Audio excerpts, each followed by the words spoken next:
Welcome to पुष्पांजलि Sanskrit classes. हमारा आज का विषय जो DEd first year, second year और अदर क्लासेस के लिए आज का विषय हमारा उच्चारण स्थान में। इसे मैंने सूत्र के माध्यम से और वर्गों के माध्यम से आपके सामने प्रस्तुत किया है। बहुत आसान तरीके से है, सूत्र से समझ में नहीं आए तो मैंने इसे वर्गों में भी डिवाइड करके बताया है। तो पहला सूत्र जो उच्चारण स्थान का है वो है एकु है विसर्जनीय नाम कंठ। ए मतलब ए छोटा है, ह्रस्व या दीर्घ। ए आ कु मीन्स होता कवर्ग। कवर्ग में के, खे, गे, घे, अणे और है विसर्ग। इनका उच्चारण स्थान कंठ माना गया है। ईचु यशा नाम है। ई छोटी ई, बड़ी ई। चवर्ग, चवर्ग में प्रत्येक वो जो प्रत्येक वर्ण है उसमें चे, छे, जय, झय, अणे ये आ जाते हैं। तो और यह शय इनका उच्चारण स्थान तालु है। ऋटुषा नाम। री में छोटा री, बड़ा री, ह्रस्व या दीर्घ और टवर्ग। सूत्र के माध्यम से देखिए री टू, री छोटा री और बड़ा री, टू टवर्ग। रे और शय इनका उच्चारण स्थान मूर्धा है। मूर्धा मीन्स होता है मशहूरे, जिसे संस्कृत में मूर्धा बोलते हैं।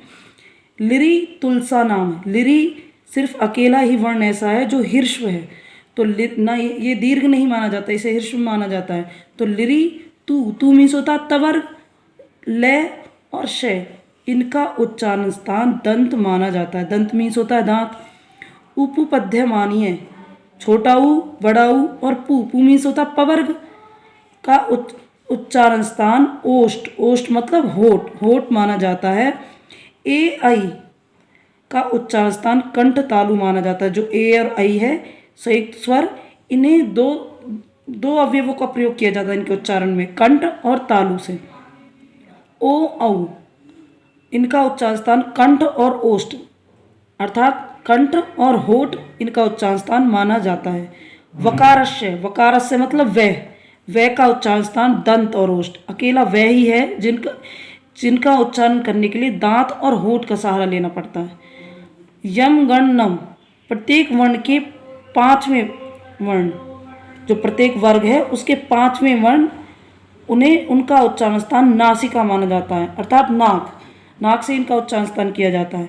इन्हें मैंने वर्गों में भी बांटा है, तो वो नीचे इस तरीके से, जैसे कु कवर्ग, कवर्ग में आपके आ जाते हैं के, खे, गे, घे, अणे, है और विसर्ग। सूत्र के माध्यम से हमने पढ़ा था एकु है विसर्जनीय नाम है कंठ, तो उसी अनुसार ये मैंने आसान तरीके से आपके सामने रखे हैं।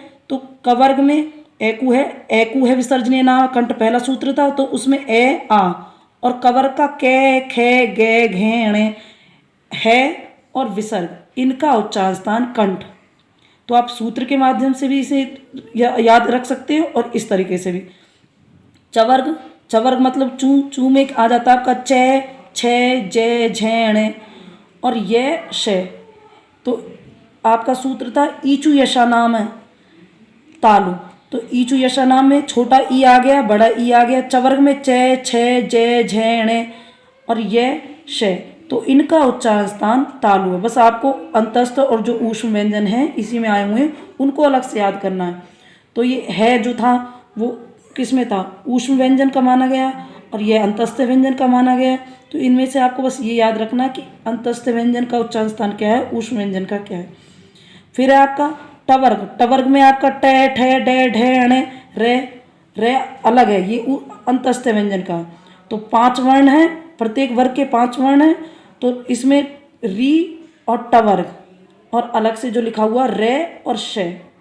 रे आपका अंतस्थ व्यंजन का है, ये रे, ले, वे ये अंतस्थ व्यंजन है। तो रे और शय का उच्चारण स्थान मूर्धा है। तवर्ग, तवर्ग में आपका लिरी, जो किसमें बताया था मैंने आपको, ह्रस्व में, ह्रस्व है लिरी। तो ते, थे, दे, धे, ने, ले और शय इनका उच्चारण स्थान दंत है। फिर है आपका पवर्ग। पवर्ग में पू अर्थात पे, फे, बे, भे, में इनका और वे अलग है। पवर्ग में पे, फे, बे, भे, में इनका उच्चारण स्थान ओष्ठ माना गया है। और वकारस्य जो है वो अकेला ही ऐसा वर्ण है जिसे बोलने के लिए दंत और ओष्ठ का सहारा लेना पड़ता है। तो आपका पवर्ग ओष्ठ हो गया। अकेला वह ही ऐसा है जिसका प्रयोग हम दांत और ओष्ठ से करते हैं, होठ से करते हैं। फिर अंतस्थ व्यंजन आपके ये रह ले वह है, और ऊष्म व्यंजन श है। तो तीनों से इनका अलग अलग उच्चारण स्थान माना गया है। तो ऊष्म व्यंजन में जो श है इसका उच्चारण स्थान तालु है, ये श षटकोण है, इसका उच्चारण स्थान मूर्धा है, और ये श है इसका उच्चारण स्थान दंत है। और है का उच्चारण स्थान, जैसा कि हमने सूत्र में पहले सूत्र में पढ़ा था, है का उच्चारण स्थान क्या है आपका कंठ। तो इसमें इसी के अंतर्गत आपके अंतस्थ व्यंजन आ गए हैं, इसी में आपके ऊष्म व्यंजन आ गए, और स्वर और व्यंजन सभी के उच्चारण स्थान इन्हीं में आ गए। वकार से ये ध्यान रखना है कि अकेला ही वर्ण ऐसा है जिसका उच्चारण स्थान दंतोष्ठ है। तो प्लीज़ अगर आपको मेरी ये वीडियो पसंद आई हो तो इसे लाइक सब्सक्राइब कीजिए।